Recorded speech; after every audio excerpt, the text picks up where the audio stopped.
All right. Welcome to the latest episode of the EVA India Inside podcast series on incentive policies. I'm your host, Manisha Kaul, Director with EVA India's tax practice. In our last episode, we explored the Gujarat state incentives. Today, we turn to Maharashtra, which has recently launched a forward-looking Global Capability Center Policy 2025. Now, Maharashtra continues to be a top investment destination, and this new policy is a major step in attracting global service hubs. To discuss this in detail, we have today with us Bhavesh Thakkar. He's a tax partner at EVA India and he specializes in incentives and subsidies. Welcome back, Bhavesh. Thank you. Thank you, Manisha, and always a pleasure to be here. All right. Let's get started, Bhavesh, then. Let me ask you a very basic question here. What exactly is a GCC and why is Maharashtra government been so focused about it? So, Manisha, GCC is a captive unit set by a multinational or a Indian company also to provide very, very specialized services like IT, finance, HR, R&D, analytics, and exclusively for their parent organization. So these are strategic hubs and not outsourcing units. That's the main difference. Maharashtra is focusing on it because it sees GCCs as a key to driving innovation and employment. And I'll say with this policy, the state is positioning itself as a preferred destination for such centers. Okay, so that means, if I understood it correctly, the core of the definition is that GCC has to be captive and it has to service exclusively to its parent. All right. So, Bhavish, could you also give us a quick structure of how this policy is laid out? Yeah, sure. So if I want to break down the policy, this is structured around three key pillars, if I want to say. The first one would be the eligibility and classification. So this will define who qualifies as a GCC and classifies the units based on investment and employment levels. Second would be fiscal incentives. So this includes capital subsidy, rental assistance, payroll, and interest subsidies. And finally, the non-fiscal incentive that covers the ease of doing business, infrastructure support, and operational flexibility. What Maharashtra has also done is that introducing the zonal benefits. So there is a zone one, which is for Mumbai and Pune, and zone two for the rest of Maharashtra, with differentiated incentives to promote balanced growth. So now the intent of the government is also to move beyond Mumbai, Pune, and also develop cities like Nagpur, Nasik, and Chhatrapati Sambhajinagar. Perfect. That's interesting to know that the entire Maharashtra is covered here and we have capabilities for Nagpur, Nasik, and other cities as well.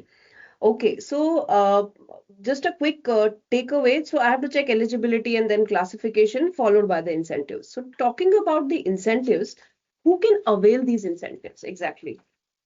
So the policy is open to both new GCC units being set up in Maharashtra as well as existing units planning for expansion. So the eligibility is based on two key criteria, if I want to say. First is fixed capital investment, ranging from 50 crores for small units to over 750 crores for ultra mega projects. Or it's the direct employment. So from 100 people, employees for smaller units to over 1,000 employees for ultra mega units. So the units must meet either the investment or the employment threshold and maintain those levels consistently. And for expansion projects, there must be at least a 25% increase in both investment and employment. Okay, that means for new units, there is a either or condition, but for expansion, you have to meet both when it comes to fixed investment and direct employment. Absolutely correct, Manisha. Great. Okay, so now let's talk about the benefits. What kind of incentives are there in the policy? So I will say Maharashtra, it's a very good structure of incentives out here. And Manisha, if we really look at the other leading hubs in India for GCCs, this is, I will say, quite competitive. So speaking of benefits, GCCs can choose between two main options. First is a capital subsidy, that is 20% of the eligible investment in plant and machinery. The maximum benefit you can get from this is around 10 to 100 crores, depending on the size of the unit. And the second option, the units can also go for a second option, which is the rental assistance, in which the company gets 10 to 20% rental subsidy for 5 years. This is a good incentive for companies who do not want to spend much on infra and prefer an asset light model. That's interesting, Bhavesh. Did you say 10 to 100 crores? Yeah.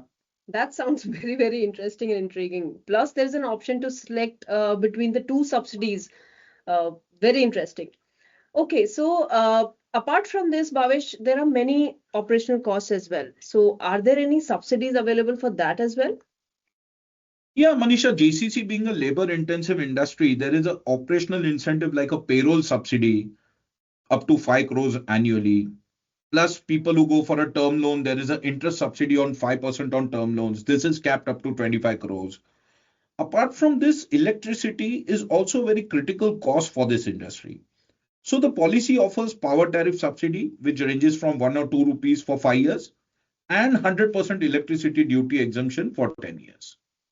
That's nice. I think that covers a lot of operational costs when it comes to electricity and other payroll subsidies. That's great.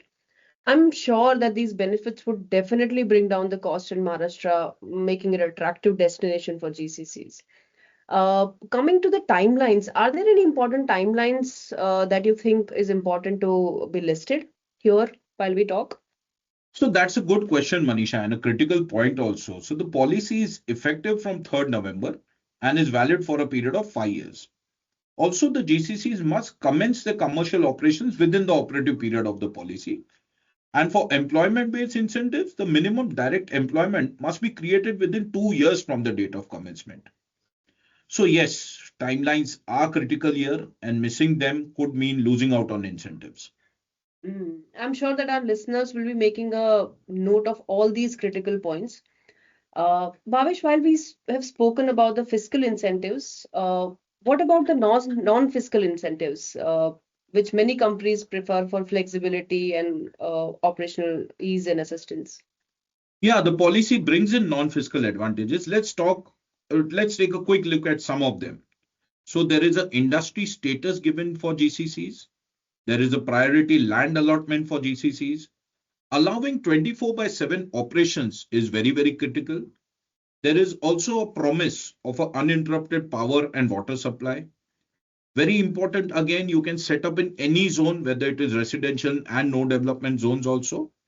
And obviously, the government has set up a single window platform also, which is called the Maitri GCC Facilitation Cell. So I will say all these non-fiscal benefits will definitely make it easier for companies to set up, scale, and operate effectively. That's interesting.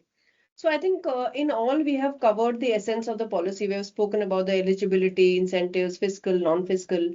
So any final thoughts before we wrap this up, Bhavesh? No, I'd say, Manisha, this policy is a strong signal from Maharashtra. It's not just about attracting GCCs, but creating an ecosystem where they can thrive.